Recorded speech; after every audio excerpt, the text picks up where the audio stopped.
Welcome everyone back to episode 7 for Feeding Power podcast. We're here today with our special guest. Luis Molina is going to introduce us to him. Okay, so today we have a very, very special guest, Mr. Yo, they call you the handsome homebuyer. I want to know why I call they myself you. the handsome why, homebuyer. Why do you call yourself? I'm self-proclaimed. Nobody gave me that name. Okay, What so kind of interest? I'm not handsome enough for no, that stuff. because now I'm curious. But anyways, I'm kidding.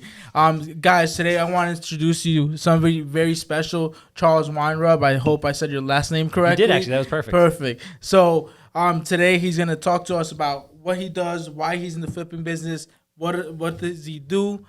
He has multiple businesses. Charles, introduce yourself. Give us some more information. Beautiful. Charles Weinraub, a.k.a. the handsome homebuyer, self-proclaimed, a.k.a. Captain Permit. I'm a real estate developer, fix and flip investor on Long Island. I flip anywhere from 70 to 110 houses a year. Goal for next year is to do 200 plus, to be, in my opinion, the best that ever played the game before I ultimately leave the flipping world to open a private equity fund, which is my ultimate dream, to do the big stuff. I want to be the next Blackstone. You just blew up my mind. Handsome, bro. Handsome Enterprises is coming. Awesome. I love it. I love it. So thank you guys for having me. I really appreciate it. It was great to hook up with you at the event last week, and I've been seeing you all over social media. Thank you. I try. So congrats on the podcast. This is exciting. Thank you. Okay. Thank you for coming today. So let's get into it. Joanna, ask him a question and let's see what. Yeah, let's start off with... I've been wanting to ask you many questions. So let's start off with your name. Besides, obviously, you have a great presentation. You look great. Do one day just look at yourself in the mirror and say, that's it. I'm the handsome homebuyer. No. I have a buddy who is the self-proclaimed world's most handsome man. Like, he has a shirt that says world's most handsome man. The difference between him and I is he's actually like exceptionally handsome. He's like 6'4", like chiseled, just pretty as hell. And when I was thinking about how am I going to market myself, I'm like, I need a name. I need a catchy name. And I was engaged at the time. And my fiance, I'm like, I'm going to call myself the handsome homebuyer. And my fiance looks at me like sideways. She's like, what kind of an vain a-hole names himself the handsome homebuyer? It's ridiculous. I'm like, it's going to work. A, people are going to remember. B, like, I'm not that good looking. Like, I always say I'm like a soft 6, but my personality makes up for it and brings me up a little bit. So people aren't going to be like, oh, that guy's a dick. I can get away with it. I feel like if I was very, very, very good looking, I called myself handsome, they'd be like, that guy is an arrogant a-hole. So I think a lot of people know you by the handsome homebuyer more than your name. No one knows my name. Everyone just calls me handsome. That's it. They just call me handsome. So tell us, handsome, when did you adopt your style? Because I see you also have your own style. This is like my shtick since birth. My mother has pictures of me like a year-old waddling around naked with a little hat on. Like Can we put that picture right there? Straight up. I've always this has always been my shtick.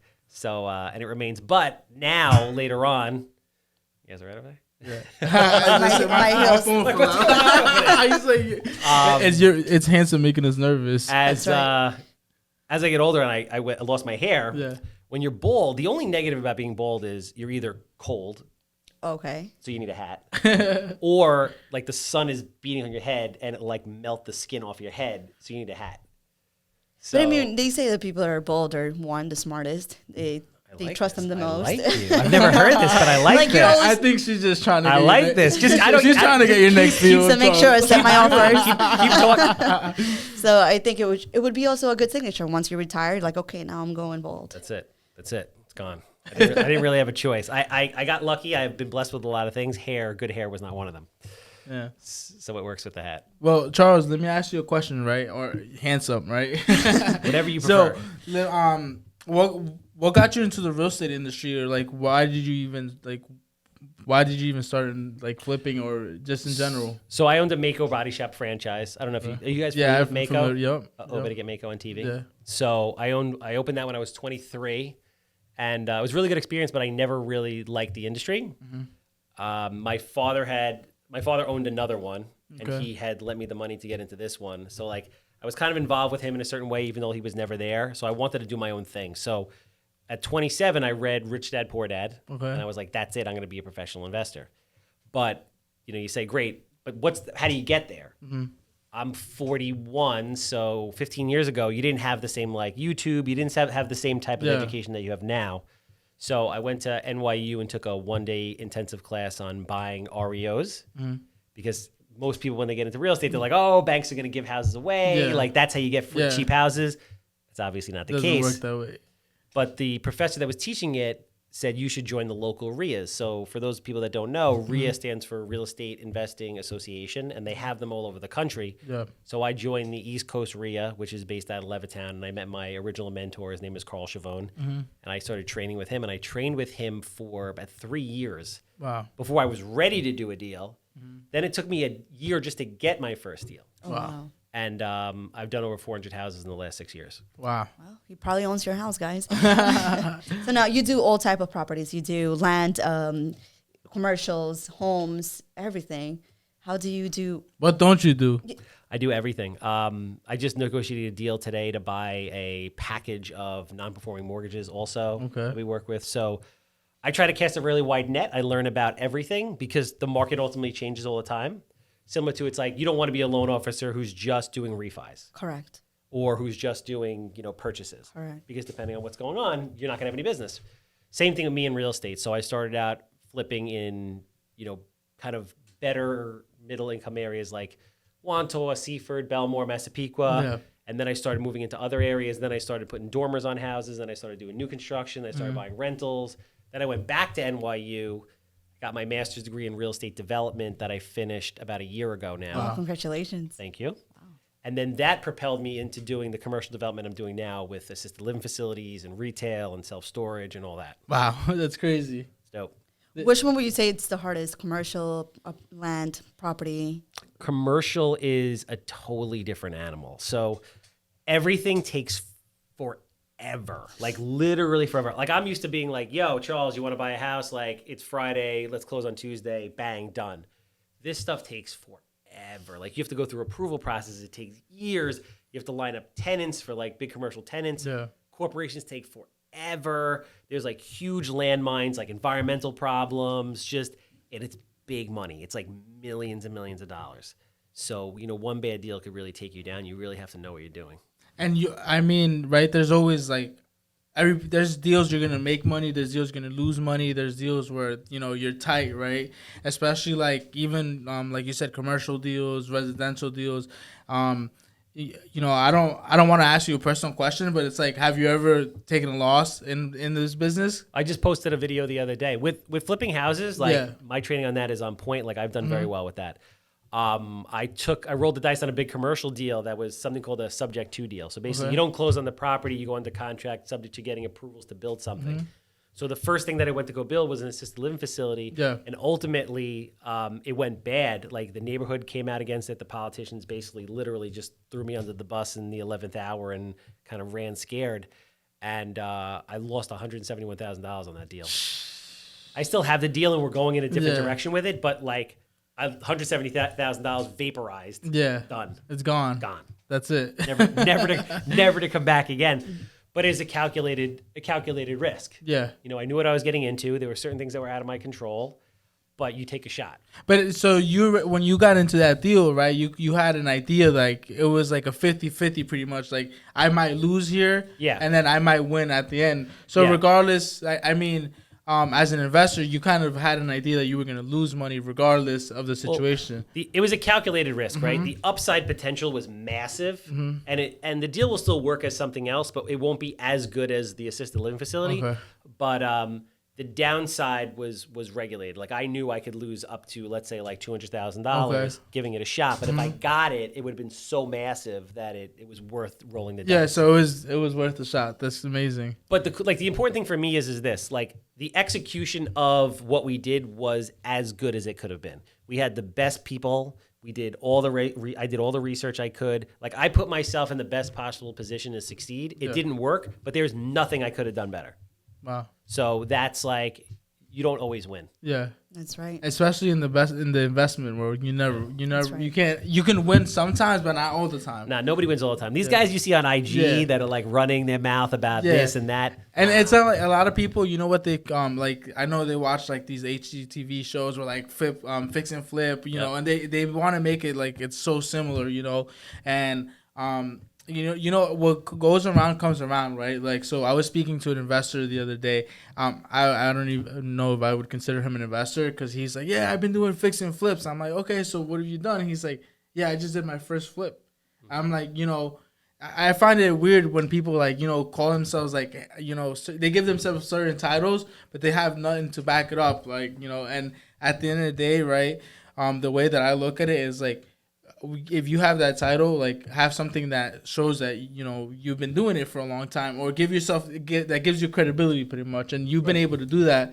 You have what, 200, you said 200 flips under your belt right now? We've done over 400,000. 400. So do you hold a few of them or you just flip? Yeah, I hold a lot of them. I about 100 that I hold right now. Wow. That I started buying about. Now, 4 is this years a ago. one-man thing, or you have a whole like a team that's gonna help? 400s and holding 100 homes, not something that. Yeah. So we have. I don't have any partners. I own it all, but I have.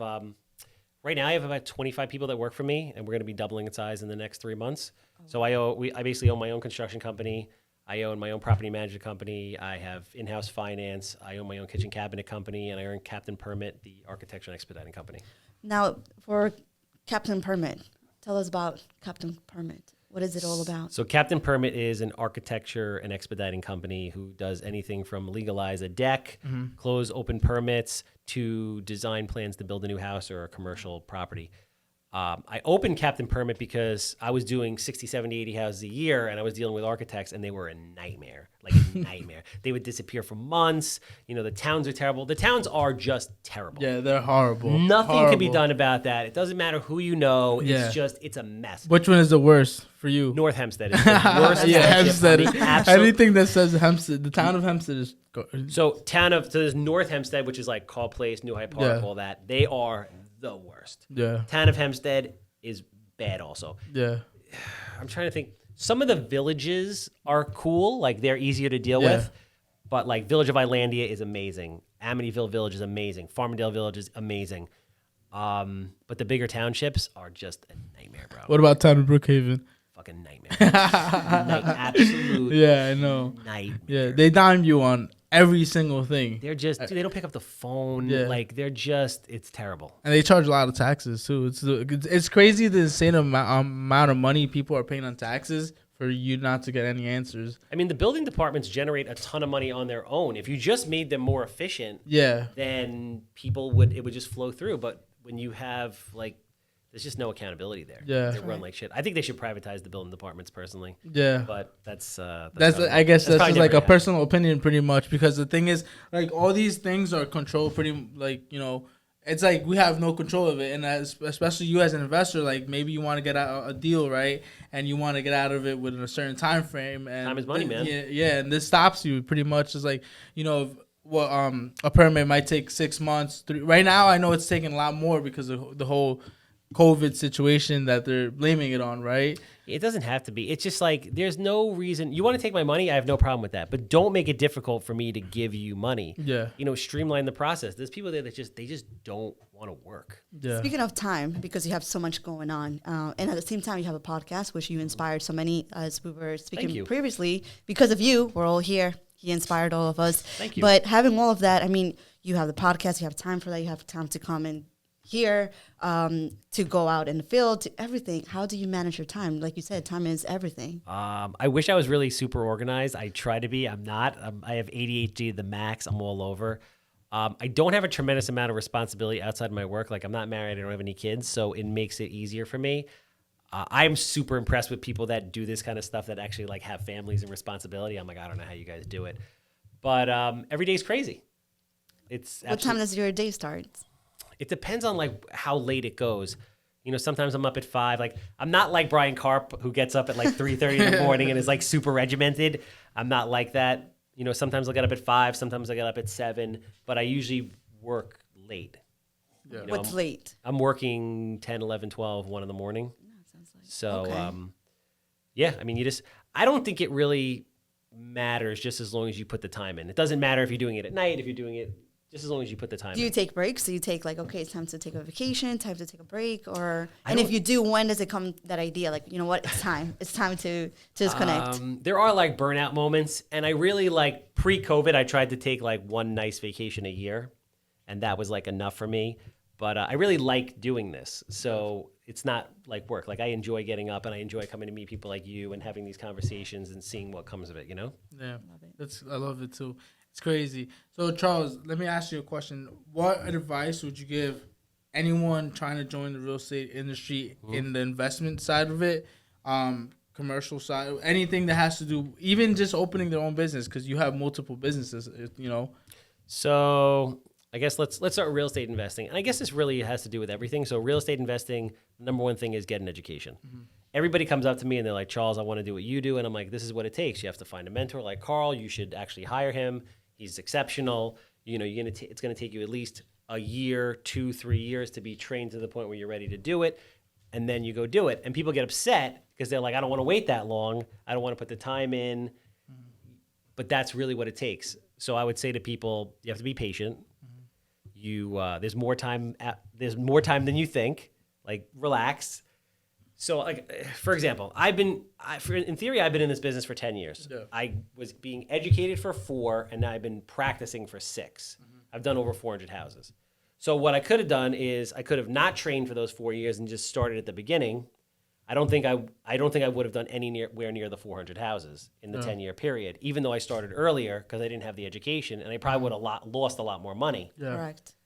Spending the time up front allows you to succeed more so, even though you took the extra time before you got started. So you would say the best advice would be to be a knowledgeable investor, not just like he mentioned, you flip one house and then you're an investor. I mean, now if I go to someone, it's real estate, the first thing I see under real estate, investor. Yeah, or everyone's entrepreneur investor. or They buy the whatever. first house, the first flip. They're an investor. So what you're saying is calling me out over here. sorry. So no, you have more than one. That makes that'll give you the title. But what he's saying is become a knowledgeable investor. Yeah, prepare yourself for it. It's like it's a craft. It's an art. It's something that takes time to develop. You have to be patient and ready. Now I have a question, right? So, like, a lot of people, they're scared to invest, right? So, like, personally, myself, right? So, let's say when I first started, like, my first deal was, like, shaky, right? Like, I was scared because I didn't have the experience. I didn't have the knowledge. Like, it was just, like, I wish somebody would have told me, like, study what you're doing. Like, you're saying, like, just learn the craft. I kind of, like, just, like, jumped into it. I was like, who cares? Like, if I fail, I fail. I just want to learn something out of it, right? Yeah. So the first deal that I bought it expensive. I paid $310 for it, and then I ended up selling it like $430. I had to hire an agent to sell it to me, to sell it for me because I wasn't even an agent at that time. So, you know, it's hard, especially because, you know, sometimes you don't know like the special like yields or how, you know, how much money how much money you're going to pay if you're using a hard money lender, or certain fees that you have to pay, you know, after you sell the house, or even like, you know, the capital gains. If you make a certain amount of money, how much, you know. So I didn't know this stuff. And I wish somebody would have told me like, yo, you know what, like, slow down, learn the craft. And now it's just like, you know, I kind of learned it from losing money, you know. It's not really your fault, man, because they don't teach us how to do any of this stuff. Yeah. Like, they don't prepare you in school for this. Yeah. You know, the great thing about you is that, so I always say, like, success is probably like 75% balls and 25% preparation. But when the two of them come together, it's a magical result. People that have the guts to do it are going to do much better than people that either just study and never do it. Yeah. Because you'll ultimately learn. You know, hopefully you buy something where you don't get too hurt. Maybe you make a little bit of money. Maybe you break even. But at least that was a learning experience, and you can go on. You know, ideally you want to invest the time to train with somebody. But if you don't know who to train with and you don't have the resources, what are you going to do? Yeah. So it's not your fault. Yeah, I know, and it's just crazy too, because like we were talking about earlier, right? Like a lot of people, especially like you know, there's good deals out there. You just have to find them, you know. There's so many good deals out there. Yeah, right. People are like, there's no deals. I'm like, everything's there. I hear that all the time. People are like, oh, there's no good deals, and then I see another Charles listing. I'm like, how does this guy have like 30 listings and you're crying about there's no good deals, right? Yeah. Now, are you getting competition with the pandemic, with everyone coming in trying to grab? No, I crushed it in the pandemic. When the pandemic hit, so I don't use institutional hard money lenders for the most part. I raise private money. I was trained to do that, and I always did that. So like, I would go to this gentleman and be like, hey, I'm looking to, you know, fund a deal. He'd be like, oh, I have money sitting in an IRA or this or that. I'll fund your deal. So I had that money ready and available. So when the pandemic hit, I was also pulling back before the pandemic because the prices were really crazy. So I pulled back and I had a bunch of reserve capital, and then I had all these investors backing me, and then the pandemic hit and all the hard money lenders lost their credit lines and they Yeah. weren't lending. So I had all those relationships, and everybody came to me because I was the only one with money. I bought 17 houses in the first month. Wow. Wow. So then I bought 17 houses in the first month, discounted, kept buying. Then the market took off, right? 15%. Correct. So we crushed it. Oh, that's amazing. We crushed it. Now we're still, I mean, we have the relationships, we have the track record, we have the ability to close. Like, people come to us. We create an experience for the people that work with us, which I think is really important for everybody in every business. The agents that work with me, it's an experience. We make cool videos, we promote you. There's a ton of social media. You're really out there. We do an amazing job on the houses. The guys gut renovate everything to perfection, new, like everything new. Yeah. I take the pictures for them. I put the lock boxes on. I write the descriptions. I just email it to them, and they're like ready to go. I think you should have your own reality show. Right? You should. You should have your own reality. I mean, you do so much. You inspired so many people, and you know so much. And like he said, we look at these shows. People are like flipping properties. Well, bullshit. do it here. It's manufactured drama. That's the only thing. Like, people don't. I'm like a pretty low key guy. Like, I drive a Mini Cooper, which is like an upgrade for me. A lot of the stuff people follow is flashy shit. Correct. You know, they want to All see flash, no Ferraris cash. and That's the right. bullshit. Yeah. The cool thing that we're doing that we're going to be making our own YouTube series on is I'm going to be the first developer to 3D print a house, Wow. Oh wow. which is going to start in Islandia probably the beginning of July. Oh, that's amazing. This year. This year, yeah. Okay. So that is awesome. A friend of mine invented the technology to 3D print a house out of concrete, and he pre-sold the first one in Riverhead. They're going to build that as like a test run, but I'm the first developer to use that technology. So we have that one, and we're working on a 25-lot subdivision in Riverhead that will be like completely green, off the grid, solar, gray water system. It'll be the first subdivision in the country. I think you're just gonna Wow. slowly take over the island. Yeah. You're taking. I'm right behind you, though. I'm right behind you. But yo, Charles, watch out. I'm right do behind it. you. I like it, man. I He like just it. said he has one Listen, property, but he's right behind I you. like it. I'm right I like behind it. you. I have 20 years I need less some- than you, you but do. it's okay. No, we'll chase it. Bro, you're lucky. You have the time. I wish. Yeah. Like, you have basically a lifetime on me, right? Yeah. So when I was your age, you were literally born. Yeah. For real. For real, for real. So, I mean, that's awesome. Yeah. Oh, that's amazing. We're gonna take I would over. trade you. I would trade you. Now, where do you think I know this is like everyone can say their own thing. It's just really perspective, and people like you already have experience. Like you said, he was born like when when crazy. you were like his age, so you have more experience to track the market. Where do you think the market is heading to? So I haven't been in real estate for that long, really, but I've studied the last 100 years of recessions that they made us do at NYU, and it's pretty like predictable. And it's interesting to see. I think the market's on fire this year. It's going to be on fire next year. I think it'll probably be on fire the year after that. And I think like 3 to 5 years from now, we're going to have a crazy recession. Not like a 2008 house recession, but we're going to have a recession. Like, I mean, back over there was like a market house crash. Right now, it's because of health and people, too much money in the system for too long. too- Going to be massive inflation. I mean, right now prices are jacked up. I don't think it's super inflationary. I think it's some inflation. I think a lot of it's supply and So you would demand. say it would be like in 3 to 4 years. I think 3 to 5 years from now, we're going to have a big problem. That's when you're gonna take over again. That's what happens. You sit and so my prediction for this market declining was Q4 of 2019. So I was a quarter off because it happened in Q1 of 2020. And I didn't know it was going to be a COVID thing. Correct. But you like start to feel the ebbs and flows of, the market. Yeah. Typically, when you have a minor recession, which we just had, it takes 2 years to recover, and then you kind of go off, and then about 3 or 4 years later, and then there's usually a major recession there, like 2008, which takes like 8 years to come out of, and then you have a little bit of growth past that, and then you just again. So we're like repeating the same cycles that we repeat over and over and over again. Oh wow, that's crazy. That's the first time I hear. I think I heard one of your videos, so it's the second time, but it's from you. The first time I hear it, that it will take about 3 to 5 years. A lot of people is like, no, this is gonna go down. Like by next year, by this, everything's gonna. And like you mentioned, I think it's gonna take a while for people to start feeling the effects. The effects. You got to think about it. There's no like systemic issues that is going to be causing. The economy just doesn't go like from here to there. Correct. There are signs, like you see it starting to move. And real estate is not like the stock market. It's like a slow turning ship. So if you're tracking, the absorption rate or the days on market and things like that, you could see it start to tick. Correct. But I mean, right now in Long Island, and real estate is also like, Pittsburgh in 2007, 8, 9, when the market was tanking, was up 20%.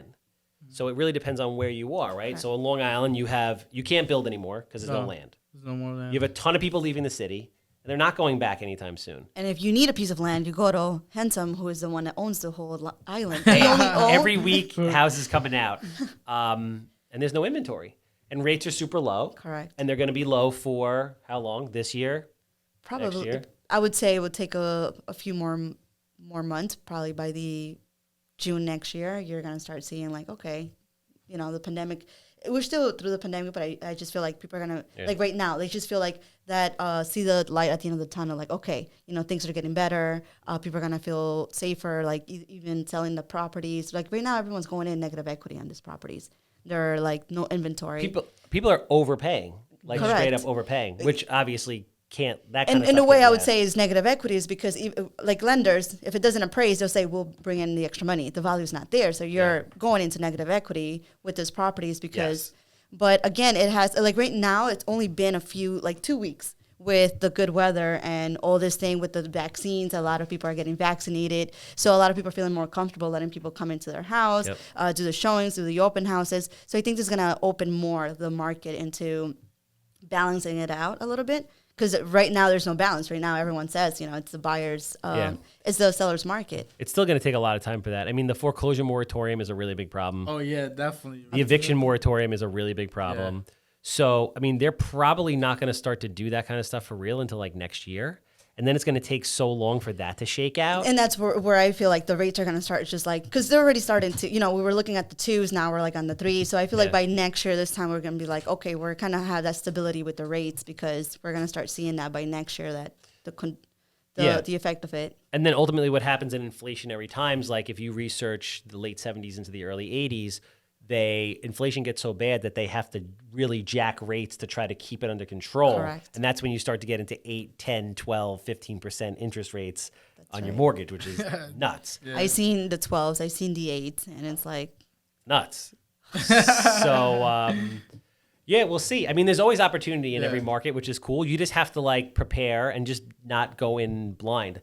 Like a lot of people are like, oh, I have to buy now because it's just going to keep going up. Like, No, you don't do that. It doesn't work like that. That's right. Yeah. If it doesn't work, it doesn't work. Period. Wow, that's amazing. This episode it's so educational. There's so much information like that. Dude, you just like blew my mind like 10 times even more. I mean, with someone that owns the whole island, there's no other things to speak about. Now, do you only own here in New York, or do you own in different states, or flip in different states? I don't flip in different states. It's so crazy here, and I have the opportunity here, so I stay here. As I get into like the private equity, will be national, will be global. Wow. That kind of stuff. Because at that point, your biggest problem is you have all this money and you have people's money and you need to put it to work. Correct. So you have to have enough avenues to put it to work, and that's important. So right now is still the perfect time to invest. Yeah, no, absolutely. It's always a good time to invest, period. People are like, should I wait for the market to crash? I'm like, bro, nobody knows when that's going to happen, if it's going to happen. So it's always a good time to get educated, to get prepared. And with the right education, you'll have opportunities all the time. The biggest thing is, like I said, like most people don't want to work, man. Like they just don't. Like if someone's like, oh, there's no deals, I'd be like, all right, what are you doing to get deals? Well, like I look on MLS every day. It's like you're not gonna find anything. anything. Bro, that's it. Like I'm like I do 50 different things all the time. Yeah. That's right. That's the difference. Is there anything else you would like to share with us that we didn't ask, or maybe you had in your mind? No, you guys have been very thorough. You're good at this. I think our podcast... We're going to get better, though, right? I think our podcast is just so focused on trying to give information, education. Yeah. We see a lot of them, they're like pumped up, and like the one we're part of, we're like in a party. And you know whose podcast that is. So I think he's the one with the high I'm energy. still half deaf from the party poppers. Yeah. Which is great. But I think it's like really the agents are always the fun one and exciting. Us lenders are like, hello. So it's find your own style. We try. We try to We're make it always so fun. stressed out, so there's nothing really to get fun from. Yeah. The important thing is that you guys stay consistent and that you just do it and have fun and give value to people, which you are, and great things will come from it. Thank you so much. And thank you so much for being part of the podcast today. This is appreciate perhaps it. our 30 minutes. Luis, do you have No, anything I else don't to have share? any questions, but we'll speak more after the podcast.